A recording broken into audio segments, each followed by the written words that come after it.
என் அன்பு சகோதர சகோதரிகளே, நம்முடைய இரட்சகரும் மீட்பெருமாம் இயேசு கிறிஸ்துவின் நாமத்தில் உங்களை அன்போடு கூட வாழ்த்துகின்றேன். உங்கள் வாழ்வில் சில வேளைகளில் பலவீனப்பட்டு போகிறீர்கள், சுகவீனப்பட்டு போகிறீர்கள். அந்த சுகவீனப்படும் பொழுது நீங்கள் என்ன நினைக்கிறீர்கள்? ஐயோ, நான் பலவீனப்பட்டு போய்விட்டேன், நான் வேலைக்கு செல்ல முடியவில்லை, என் குடும்பத்தை கவனிக்கவில்லை, நான் இதையெல்லாம் செய்ய வேண்டும் என்று நினைத்திருந்தேன், இவைகள் எல்லாம் தடைப்பட்டு போயிற்று என்று நீங்கள் நினைக்கிறீர்கள். ஆனால் ஆண்டவர் உங்களை அற்புதமாய் சுகப்படுத்த வல்லமையுடையவராயிருக்கிறார். கர்த்தர் சுகப்படுத்தும் பொழுது நீங்கள் எதை இழந்தீர்களோ அதை திரும்ப ரெண்டத்தனையாய் செய்யும்படி கர்த்தர் உங்களுக்கு ஒரு சுகத்தையும் பலத்தையும் தருவார்.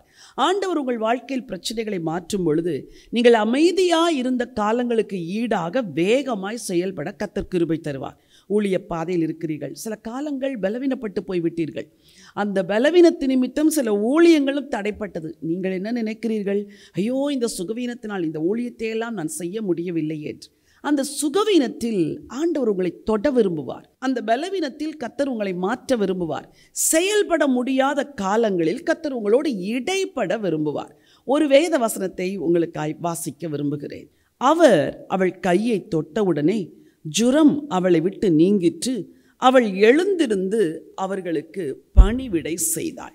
இந்த வசனம் பேதுருவின் மாமியை குறித்து சொல்லுகிறது. அந்த தாய் சுகவீனப்பட்டு படுத்திருக்கிறாள். அவர்களுடைய வீட்டுக்கு ஆண்டவர் இயேசு வருகிறார். ஆண்டவர் இயேசு தாயை பார்த்தவுடன் வசனம் சொல்லுகிறது, அவர் அவளை தொட்டு என்று வாசிக்கிறோம். அப்படி என்றால் சுகவீனமாய் இருக்கிற இந்த பெண்ணை ஆண்டவர் தொட்டு சுகமாக்குகிறார். நீங்கள் பலவீனப்பட்டு சுகவீனப்பட்டு செயல்பட முடியாத காலங்களில் அல்லது மனதில் பாதிக்கப்பட்டு ஒரு டிப்ரெஷனிலோ அல்லது வருத்தத்திலோ இருக்கிற நேரத்தில் ஆண்டவரை தேட மறந்து விடாதிருங்கள். ஒரே ஒரு தேவனுடைய தொடுதலுக்காய் நீங்கள் ஜெபிக்க வேண்டும். உங்கள் பிள்ளைகள் வாழ்க்கையில் ஒரு சிக்கல், உங்கள் கணவர் வாழ்க்கையில் ஒரு பிரச்சனை, என்ன ஜெபிக்க வேண்டும் தெரியுமா? ஆண்டவரே, ஒரே ஒரு தொடுதல் ஆண்டவரே, அவர்களை தொடும் ஆண்டவரே, அவருடைய வாழ்க்கையை தொடுங்க ஆண்டவரே, இந்த சூழ்நிலையிலாவது அவர்கள் உம்மை அறிந்து கொள்ள நீர் தொட வேண்டும் என்று கேட்கும் பொழுது ஆண்டவர் தொடுவார். வசனம் சொல்கிறது, ஆண்டவர் இயேசு அவளை தொட்டவுடன் அவளுடைய ஜுரம் நீங்கிற்று, அவள் எழுந்து அவர்களுக்கு பணிவிடை செய்தார்.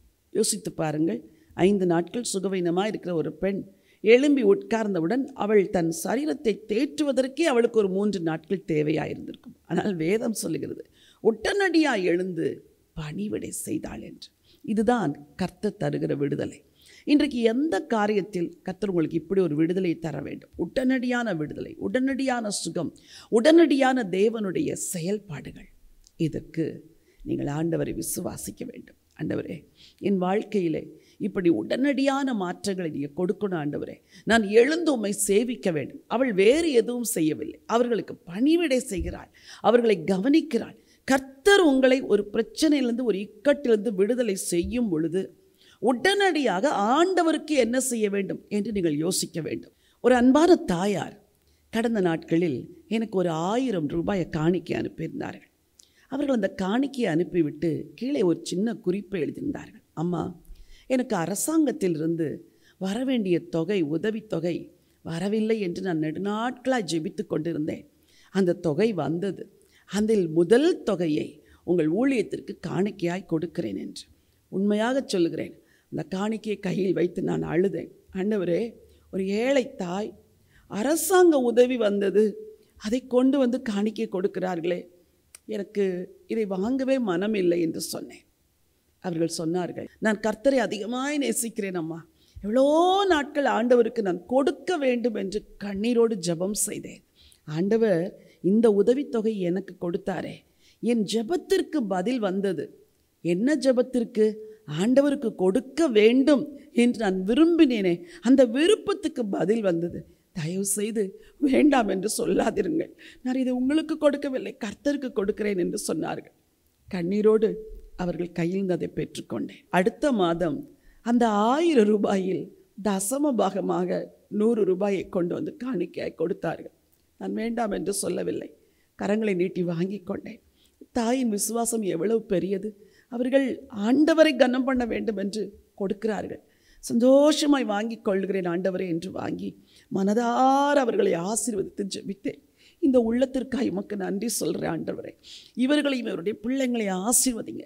இந்த தாய் உமக்கு கொடுக்க வேண்டும் என்று ஜெபித்தார்களே, அந்த ஜெபத்திற்கு பதில் கொடுத்தீரே, உமக்கு ஸ்தோத்திரம் என்று கர்த்தருக்கு நன்றி சொன்னேன். பிரியமானவர்களே, இந்த தாய் படுத்திருந்தாள் பலவீனத்தோடு.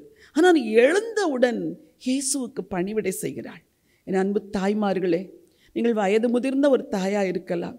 நான் ரிட்டையர்ட் ஆகிவிட்டேன், இனிமேல் பிள்ளைகளின் வீட்டில் என் காலத்தை கழிக்க வேண்டும் என்ற ஒரு மனநிலைமையோடு கூட இருக்கலாம். அந்த இடத்தில் கூட நீங்கள் ஆண்டவருக்கு ஊழியம் செய்ய முடியும். எல்லா ஊழியர்களுடைய பெயர்களையும் எழுதி வைத்து ஜெபம் பண்ணுங்கள். இன்றைக்கு ஜெப ஊழியத்திற்குத்தான் ஆட்கள் தேவையாக இருக்கிறது. காலையில் ஒரு சிலருக்கு ஜெபியுங்கள், மாலையில் ஒரு சிலருக்கு ஜெபியுங்கள். ஒவ்வொரு ஊழியரையும் தேவ சமூகத்தில் நிறுத்தி நீங்கள் ஜெபித்தால் அதுவே பிரதானமான ஊழியம். பேதுருவின் மாமி ஜுரம் நீங்கிய பிறகு எழும்பி இயேசுவுக்கு பணிவிடை செய்தது போல நீங்களும் ஆண்டவர் உங்களை விடுதலை செய்த பிறகு, உங்கள் ஜெபத்திற்கு பதில் கொடுத்த பிறகு இயேசுவுக்காக எதையாகிலும் செய்யுங்கள். அன்பு வாலிபனே, நல்ல மார்க்குக்காக மதிப்பெண்களுக்காக ஜெபித்தாய், பதில் கிடைத்தது. நல்ல வேலை வேண்டும் என்று ஜெபித்தாய் மகளே, வேலையை கொடுத்தார். ஆனால் வேலையை பெற்றுக்கொண்ட பிறகு நீ உன் மனம் போல வாழ்வது ஆண்டவருடைய சித்தம் அல்ல. இந்த வேலையை கொடுத்தவர் அவர். முதலாவது உன் நேரத்தில் ஒரு பகுதியை ஆண்டவருக்கு கொடு. ஜெபத்தில் அவரிடத்தில் தரித்திரு. நீ ஆண்டவருடைய வேதத்தை வாசி. ரெண்டாவது, கர்த்தர் உனக்கு கொடுத்த வருமானத்தை மனம் போல செலவழித்து வீணாக்காதே. உனக்கு இந்த நல்ல வேலையை கொடுத்தவர் ஆண்டவர். உன் பெற்றோரிடத்தில் உன்னுடைய வருமானத்தை கொடுத்து ஜெபித்து அதன் பிறகு நீ கர்த்தருக்கு கொடுக்க வேண்டியதை கர்த்தருக்கு கொடு. பெற்றோர் மகிழட்டும். அதைத்தான் ஆண்டவர் உன்னிடத்தில் எதிர்பார்க்கிறார். இந்த பேதுருவின் மாமியின் வாழ்க்கை நமக்கு ஒரு பாடமாகட்டும். நல்ல ஆண்டவரே, நன்றியோடு போய் ஸ்தோத்திரிக்கிறப்பா. எங்கள் வாழ்க்கையில் நீங்கள் செய்கிற எல்லா தயவுக்கும் நாங்கள் நன்றியுள்ளவர்களாய் நடக்க கர்த்தர் உதவி செய்ய வேண்டும் என்று சொல்லி ஜெபிக்கிறேன். அத்தனை நாட்கள் வியாதி படுக்கையில் படுத்திருந்தாலும் என் ஆண்டவர் தொட்டு சுகமாக்கின பிறகு உங்களுக்கு பணிவிடை செய்தது போல ஆண்டவரே, உங்கள் பிள்ளைங்க எல்லாரும் உங்கள் கையிலிருந்து நன்மைகளை எவ்வளோ வாங்குகிறார்கள்.